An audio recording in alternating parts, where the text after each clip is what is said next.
All right, gang. In this video, we're going to talk about how to present your case study. So grab that popcorn. Let's dive in. When you're presenting in front of public, you want to introduce yourself and insert your name here. Say like, hi, I'm Nate Chin, and in my career, I've really focused on information technology, and I specialize in artificial intelligence user experiences today.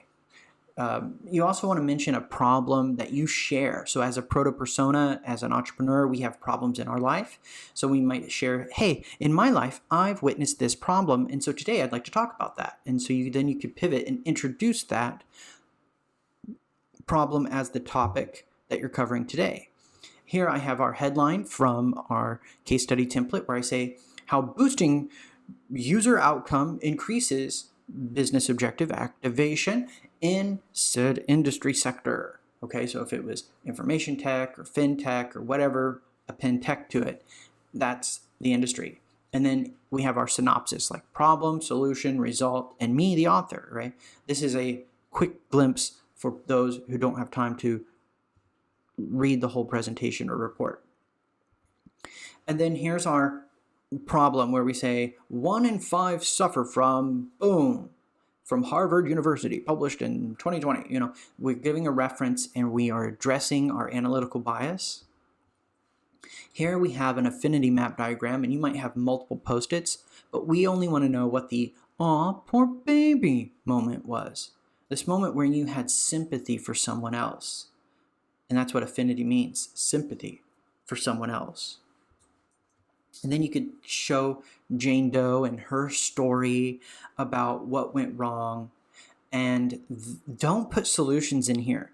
Just leave it hanging at the problem so your team feels delighted in trying to address those problems. And then you can ask your audience, how might we intended experience so Jane feels delighted? You can introduce some inspiration from your secondary solution research. Aha, this is a great solution. It's just not digitized or productized, or there's no technology version of it. We can do competitor research in this space. We want to know, how are you different? We can show the user flow, and we want to know, where are you focused on? What is the minimal viable product? What is the small portion of this case study that you're focused on? Don't try to do a whole user flow in a case study. Only do parts of it. And then we want to know what went wrong. Here I have like WTF. The button's up there, but people are clicking down here. This is how research feels. Okay, so we want to show that. We don't want to hide it. We want to know, how did you maneuver? Now we've increased the button clickability. We've increased its proximity to where people were clicking before. So now they're clicking. And we also want to introduce the mood board, the empathy, the color psychology into the UI. So it's going from wireframe to hi-fi, before and after. And then here's our climax. Ta-da! Brand name here, introducing. And then we're going to test again on the falling action. Uh-oh, something else went wrong. We had lorem ipsum in there. Nobody knows what that means. UX writing issue. And people were confused. And so we maneuver. Get started, much clearer. Probably test again on V2. And finally maneuver. Isn't that better? So before and afters.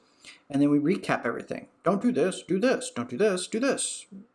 This was good, this was not. Any questions? And open the floor to your audience, your teammates, your TEDx audience, your meetup audience, whatever it is. Open the floor for questions. And then if somebody asks like, hey, where's all the screens? Where's all the UI? You can have this glamour shot at the end. All right. And with that, I thank you for your time. Well, I hope you enjoyed that video on how to present your case study. It's a continuation of what we had been talking about thus far in case studies. If you like this video, click the like button. If you haven't subscribed, please subscribe. It keeps this channel alive. Click the bell notification to be notified of the next video, and I'll see you there. Bye-bye.